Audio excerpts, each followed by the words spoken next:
Malalim ang investigasyon naman ukol sa pagpatay kay Compostela Valley Laac Mayor Reynaldo Navarro patuloy. Nagbabalik ang aming kasama si Peng Alinio. Peng? Yes, Princess. Ayon kay Davao del Norte Provincial Police Office or DNPPO Provincial Director Police Superintendent Samuel Cadingan na hindi pa rin nila matukoy kung ang dalawang napas lang na responsable sa pag-ambush kay Laac Mayor Reynaldo Navarro ay mga high killers o kung sino man ang mastermind ng mga ito.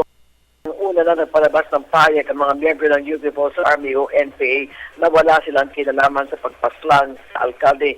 Itinatag ang Special Investigation Task Group Navarro noong nakarang linggo, kabilang mga tauhan ng Criminal Investigation and Detection Group o CIDG, National Bureau of Investigation o NBI at mapagpang close coordination ito sa CVP-PO. Samantalang ang dalawang cellular phones na gamit ng mga napaslang mga ambushers ay isinubite para sa forensic exam at kinilala rin nila ang dalawang napaslang.